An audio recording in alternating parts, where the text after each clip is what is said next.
Here's something nobody tells you before you adopt a dog.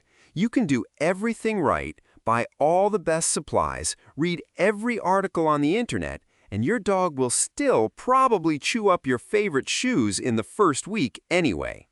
But the difference between being ready and scrambling, that's the difference between laughing it off because you've got an enzymatic cleaner under the sink versus panicking at 9 p.m. because you have no idea how to get the smell out of your carpet and your dog keeps going back to the same spot. My name's Kenji Takahashi, and honestly, I'm way more comfortable talking about aquarium equipment than dog supplies. But after watching my sister make 3 separate emergency pet store runs in her first weekend with a new dog, I realized the preparation process isn't that different from what I do before adding fish to a tank. Get the environment dialed in first, then bring the animal home. You're listening to the Pet Parent Podcast. Quick thing before we get started.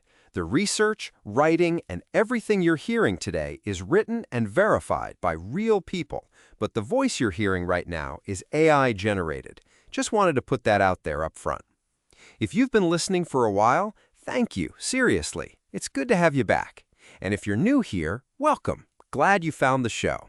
We drop new episodes every Monday, Wednesday, and Friday, covering all kinds of pet care topics, from the obvious stuff to the questions you didn't even know you had until 2 a.m. when your dog is doing something weird.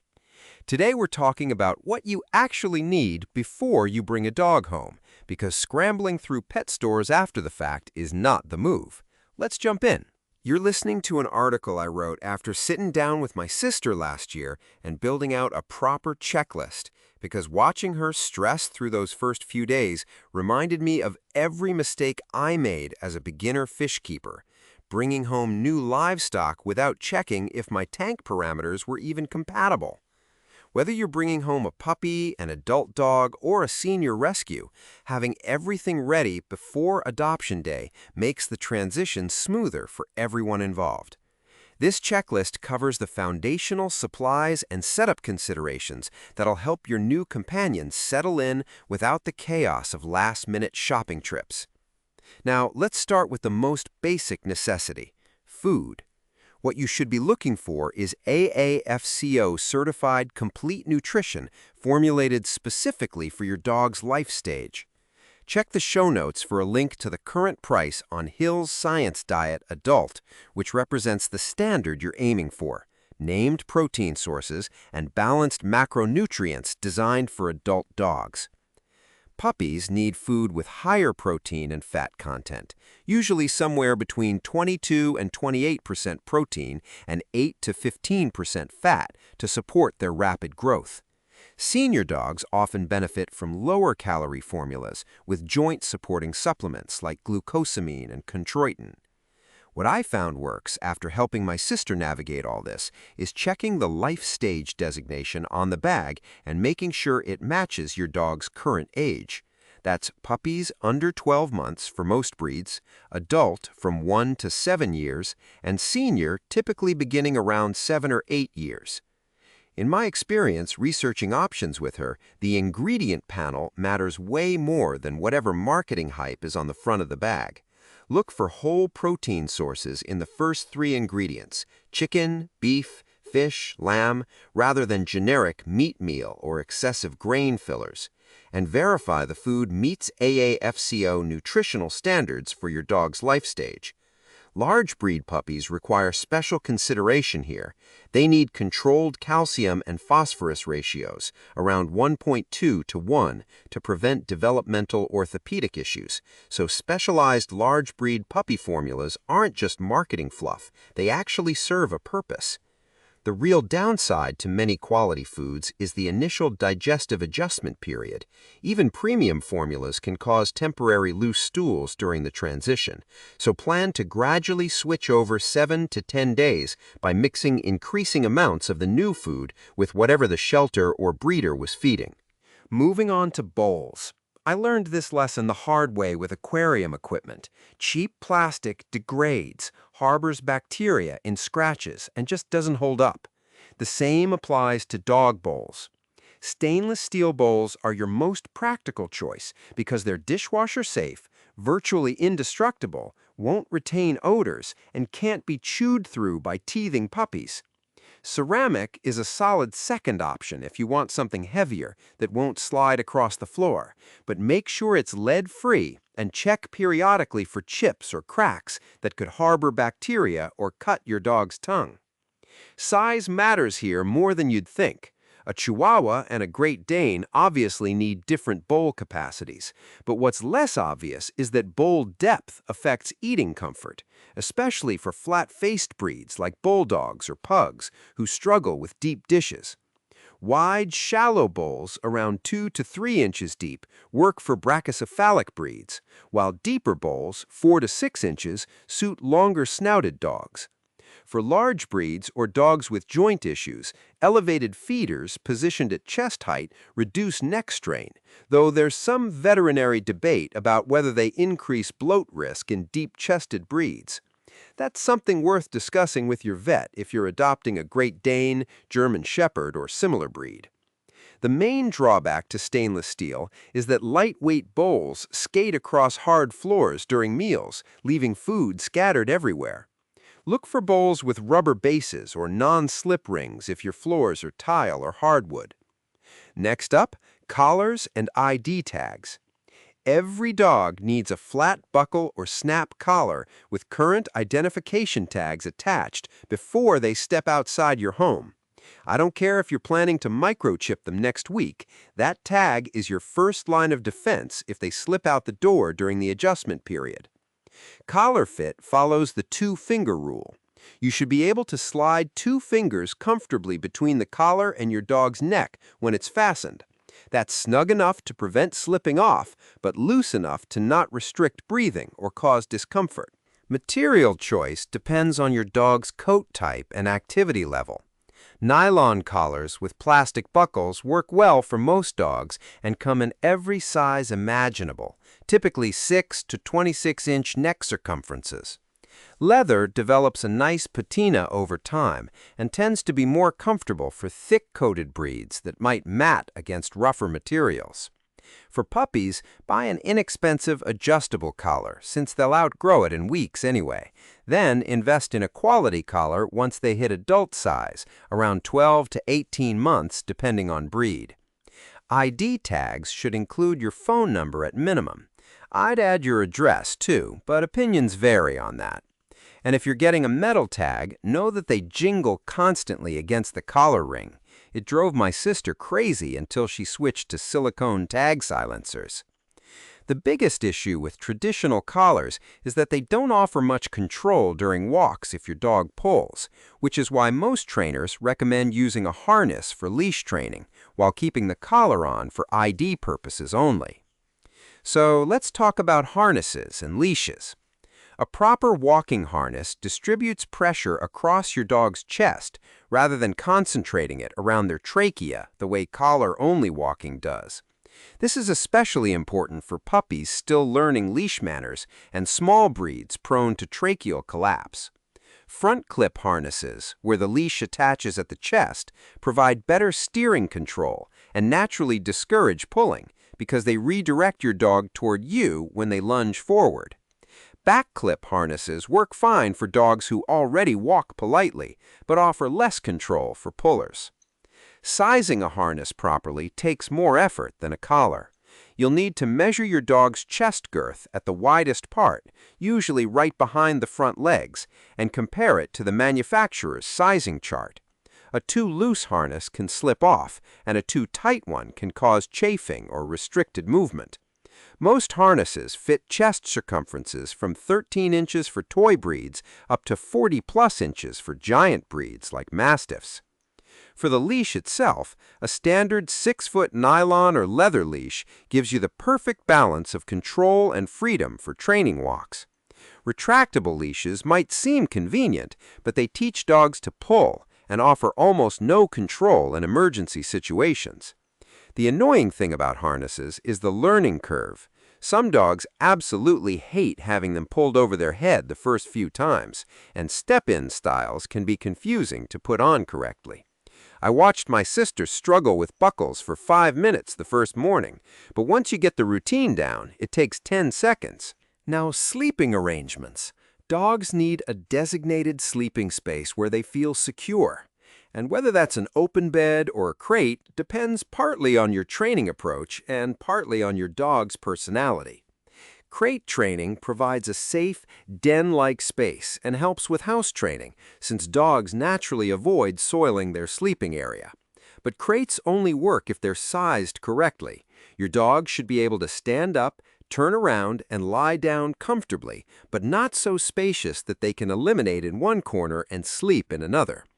Standard crate sizes run from 18-inch lengths for toy breeds up to 48-inch crates for giant breeds, measured from the inside. If you're skipping the crate, choose a bed with washable covers because accidents, drool, and muddy paws are inevitable in the first few months. Orthopedic memory foam beds are worth considering for large breeds, senior dogs, or any breed prone to hip dysplasia or joint issues. Simple bolster beds with raised sides work well for dogs who like to curl up. Location matters more than you'd expect. In my experience, watching my sister's dogs settle in, having the bed in a quiet corner away from high traffic areas helped reduce the anxious pacing those first few nights, but not so isolated that the dog felt separated from the family. The biggest complaint about crates is the space they consume. A 48-inch crate takes up as much floor space as a small desk, and many dogs resist entering them initially without positive reinforcement training, so plan to spend time making the crate rewarding with treats and meals inside before expecting your dog to sleep there peacefully. Let's get into toys. Toys aren't just entertainment, they're essential mental stimulation tools that prevent destructive boredom behaviors like chewing furniture or excessive barking. Different toy types serve different purposes. Durable chew toys like hard rubber Kong toys, sized appropriately based on your dog's weight, satisfy the natural chewing instinct and can be stuffed with treats or frozen peanut butter for extended engagement. Interactive puzzle toys challenge your dog's problem-solving skills and tire them mentally even on days when physical exercise is limited. For puppies specifically, you'll want softer rubber teething toys that soothe sore gums during the 3 to 6 month teething phase. And it's worth having multiple backups because puppies destroy toys faster than you'd believe possible. Rope toys work well for tug games and dental health, but supervise play since swallowed rope fibers can cause intestinal blockages. I pull these out only during active play sessions, similar to how I only feed certain foods to my fish under supervision.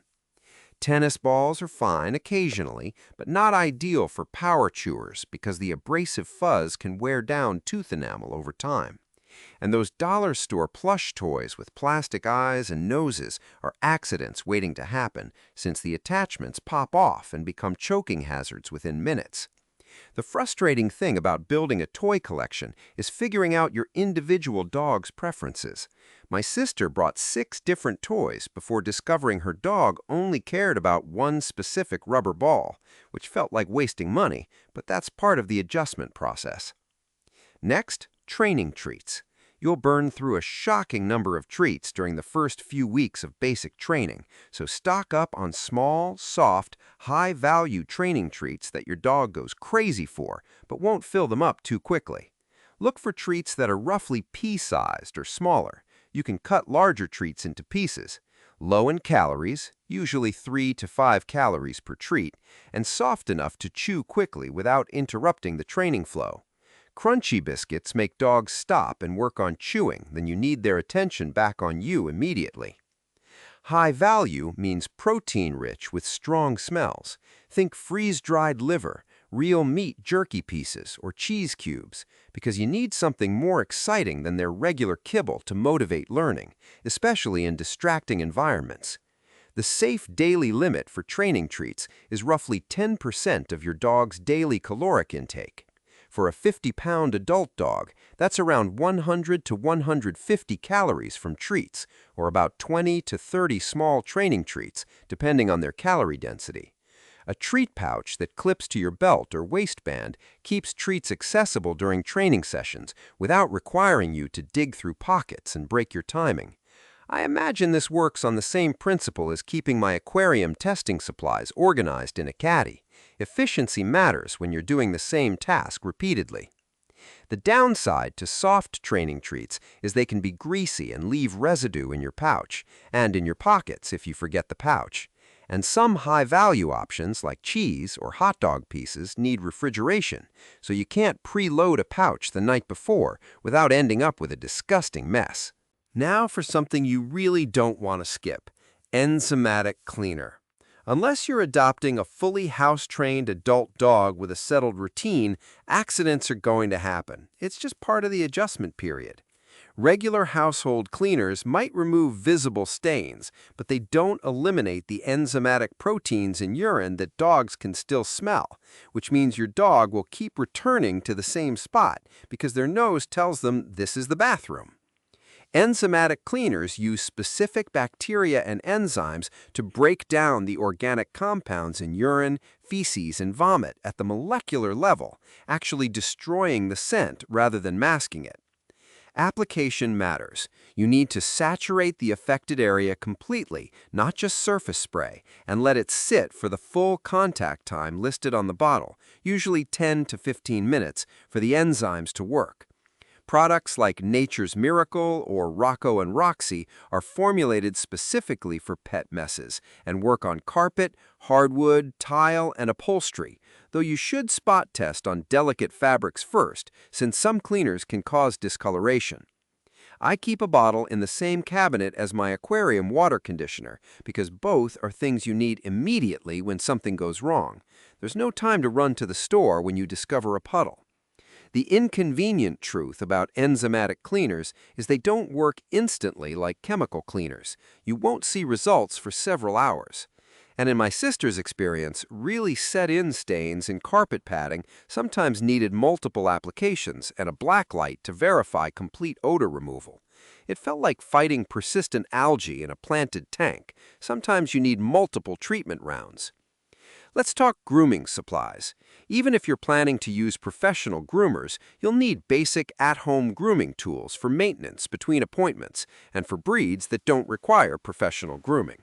At minimum, get a slicker brush or bristle brush appropriate for your dog's coat type.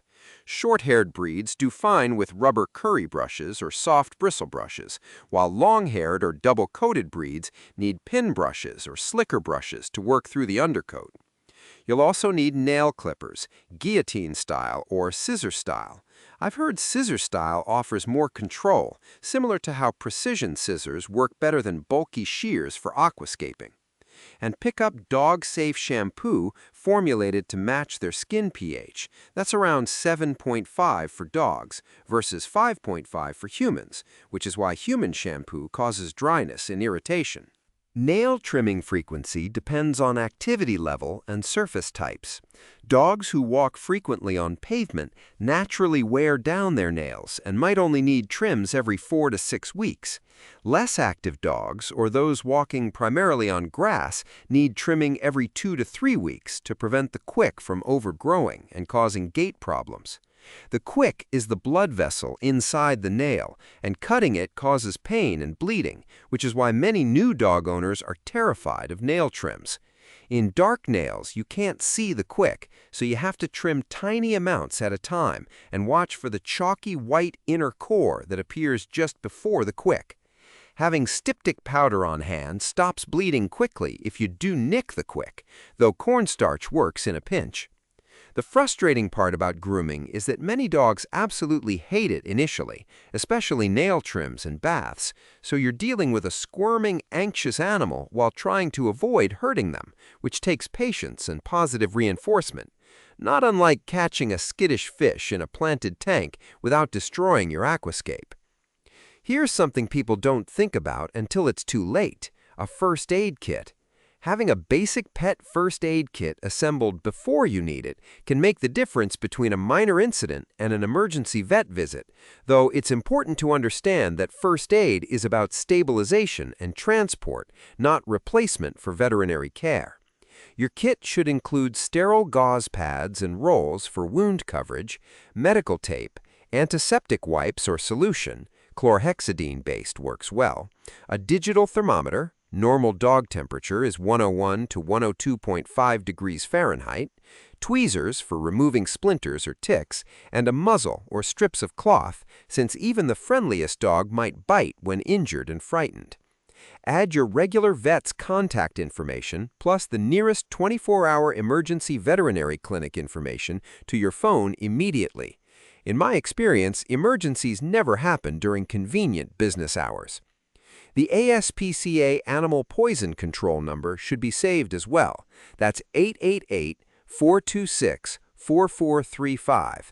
Since accidental poisoning from household items, medications, or toxic foods like chocolate, grapes, or xylitol-containing products is one of the most common dog emergencies. Keep a recent photo of your dog accessible too, because if they escape during the stressful first few weeks, having a clear photo speeds up the search process dramatically. The uncomfortable reality about pet emergency care is that clinics often require payment up front or proof of insurance before treatment, which means having a credit card with available credit or researching pet insurance options before crisis hits. It's similar to keeping emergency funds available for aquarium disasters, like heater failures or major leaks. You hope you never need it, but you're in trouble if you don't have it when something goes wrong. So how did I put this checklist together? My approach came from watching my sister's adoption experience last year and recognizing that preparation follows the same logic I use before adding new species to my aquarium systems. Understand the requirements first, get the environment stable, then introduce the animal. I consulted with her veterinarian at their first checkup appointment about essential supplies versus optional nice-to-haves, cross-referenced recommendations from behavioral training resources, and paid attention to what items got used daily versus which ones collected dust in the closet. What I found works is focusing on functional essentials that directly impact your dog's health, safety, and training success during the critical adjustment period, rather than getting distracted by cute accessories that don't serve a practical purpose. The items on this checklist represent the foundation. You can always add specialty items later as you understand your individual dog's needs, personality, and preferences, but these basics need to be in place before your dog arrives. I prioritize durability and safety certifications where applicable, since replacing cheap equipment that breaks or causes harm ends up costing more than buying quality items initially. That's a lesson I learned expensively through failed aquarium equipment over the years. Let me tackle some common questions. What should you buy first when getting a new dog? Start with food and water bowls, appropriate food for your dog's life stage, a collar with ID tags, a leash and harness for walks, and an enzymatic cleaner for accidents. These items address immediate survival needs: food, water, identification, and the most common first-week challenges like house training accidents and getting your dog outside safely. Once those basics are covered, add sleeping arrangements, a few toys, and grooming supplies within the first few days. How much does it cost to set up for a new dog? Expect to spend around $200 to $400 for essential supplies on this checklist before your dog arrives. Food and bedding represent the largest expenses, around $50 to $80 for a large bag of quality food and $40 to $100 for a decent bed or crate, followed by collar, leash, harness, bowls, and initial toy and grooming supply purchases. This doesn't include adoption fees, initial veterinary care, spaying or neutering if not already done, or ongoing monthly costs for food, preventative medications, and routine care. Should you get puppy supplies or adult dog supplies for your new rescue? Match supplies to your dog's actual current age and size rather than potential adult size. If you're adopting a 4-month-old puppy, you need puppy-specific food, smaller-sized supplies, and softer chew toys, even though they'll outgrow them within months. Adult dogs need supplies sized for their current dimensions and life stage-appropriate nutrition. For puppies of breeds that grow significantly, plan to replace collars, harnesses, and crates as they grow, rather than buying adult-sized equipment that fits poorly and creates safety or training issues. Can you use your old dog's supplies for your new dog? You can reuse bowls, crates, leashes, and grooming tools after thorough cleaning and disinfection, but start with fresh food. Never continue a previous dog's food unless it's appropriate for your new dog's needs. Get new toys to prevent resource guarding issues and disease transmission, and a new bed if the previous one carries strong scent associations that might stress a new dog during the adjustment period. Replace any worn equipment with compromised safety, like frayed leashes, cracked plastic bowls, or collars with damaged buckles. Here's the thing.